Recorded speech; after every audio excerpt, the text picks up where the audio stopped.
Even though the WNBA has been its own league for many years, there's a surprising piece of history where women were involved in the NBA. Denise Long was a trailblazer, breaking barriers by becoming the first woman drafted into an all-men's league. This historic moment gained attention again in 2019, marking 50 years since she was selected in the 1969 NBA draft. It was a significant draft night with the Milwaukee Bucks choosing Kareem Abdul-Jabbar as the first pick, a legendary player in basketball history. However, it was also memorable because the Warriors made history by selecting Denise Long in the 13th round, making her the first woman ever drafted into the NBA. Back in high school in Wynne, Iowa, Denise Long, known as Denise, was a basketball prodigy with unbelievable stats. She was an exceptional shooter, making shots from anywhere on the court. Denise's basketball journey started at the age of 12, driven by her determination to become the best female player ever. Stories circulated about her intense dedication, practicing jump shots even in freezing Iowa weather. During her senior year, Denise achieved remarkable feats, scoring 100 points 3 times, including a remarkable 111-point game, all before the introduction of the three-point line. Her scoring average of 62.8 points per game made her a phenom at Union High School, where she stood tall as a 5'11" forward. Gene Berger, the executive director of the Iowa Girls Athletic Union, emphasized the high level of competition surrounding Denise in Denise's playing days. The school became a hub of entertainment for many towns across Iowa, showcasing a unique game that couldn't be compared to boys' basketball. Franklin Muley, the Warriors' owner, noticed Denise during multiple trips to the women's state titles. Despite attempting to draft her in 1969, the NBA vetoed the selection, citing a prohibition against women playing against men. Franklin Muley's decision to draft Denise in the 13th round aimed at generating interest in women's basketball. He expressed uncertainty about women playing in the NBA, but believed Denise was up to the challenge, describing her as sweet, innocent, and lovable. 50 years later, Denise fondly remembers the night in 1969 when she decided to join the Warriors in San Francisco. Playing 5 quarters a night was both competitive and enjoyable, making her feel like a valuable part of the Warriors family. In 2018, the Golden State Warriors honored her by inviting her back to the Bay Area to meet the defending NBA champion. Steph Curry, Kevin Durant, and other stars welcomed her, showcasing the team's new facilities and dedicating a special halftime segment to her NBA journey. Denise expressed her gratitude, noting how touching it was that the Warriors remembered her, despite her not attending recent games. Reflecting on her past achievements, Denise acknowledged that people might not realize she still strives to emulate her younger self.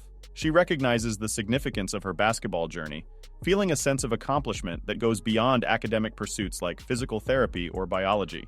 In a recent conversation, Denise shared her perspective on being drafted into the NBA, emphasizing the rarity of such opportunities. She felt a sense of expectation, but saw it as a chance to explore and embrace the unexpected.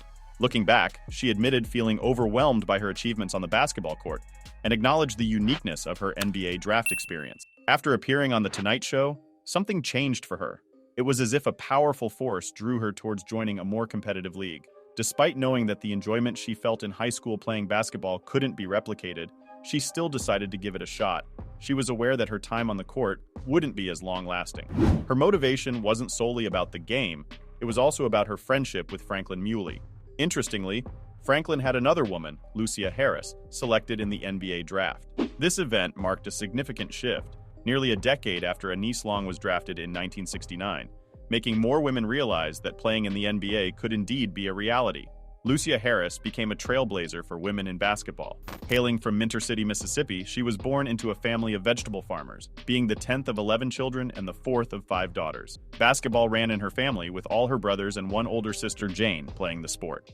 Lucia and her siblings attended Amanda Elzey High School in Greenwood, Mississippi. Under the guidance of Coach Conway Stewart, Lucia excelled in high school basketball, winning the Most Valuable Player award for 3 consecutive years. She served as the team captain, earned a spot on the state all-star team, and set a school record by scoring 46 points in a single game. Lucia led her school to the state tournament in Jackson, Mississippi. However, her basketball journey wasn't without challenges, as she recounted being the only black woman on her high school team. Despite her initial shyness, Coach Wade, a mother figure to Lucia, motivated her and the team with a badge that read, "Give them hell," displayed proudly on the inside of her blazer whenever they took the court. After finishing high school, she went to Alcorn State University and started a women's basketball team. However, she later switched to Delta State University in Mississippi, following an invitation from Melvin Headpill.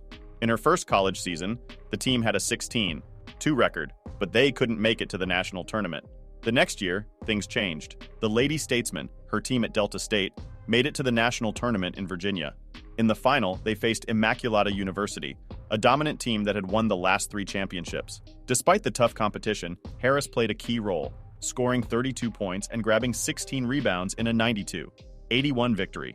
This game marked a historic moment as it was the first time a women's basketball game was nationally televised by a major network. That season, Delta State went undefeated with a 28-0 record, the only college team to do so that year for both men and women.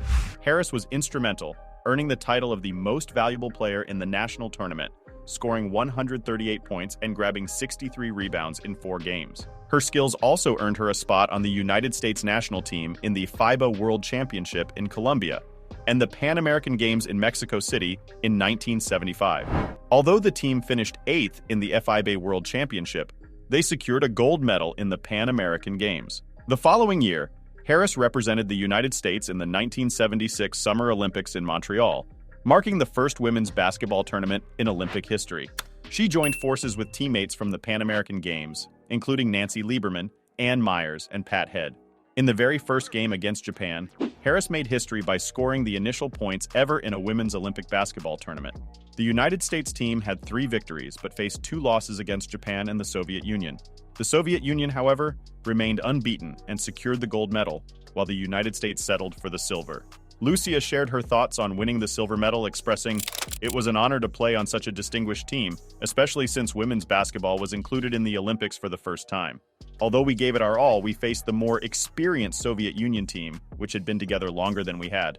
Despite the challenges, Harris played in 5 games, maintaining an average of 15 points and 7 rebounds per game. The buzz started circulating again about her potentially joining the NBA. True to the rumors, in the 1977 NBA draft, the New Orleans Jazz selected Harris in the 7th round as the 137th overall pick. She became the second woman drafted by an NBA team, preceded by Anise Long.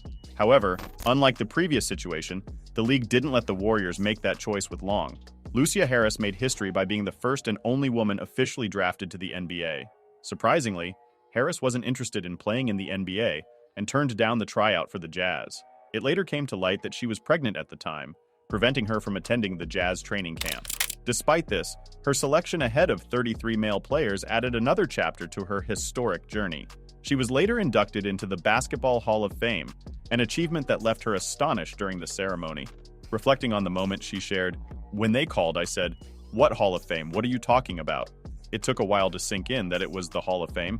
In today's world, did you miss hearing about another woman making a big impact by joining the NBA? Well, many people overlooked Shaquita Evans, who made her way into the NBA through a different route by signing with the Golden State Warriors 2K League team.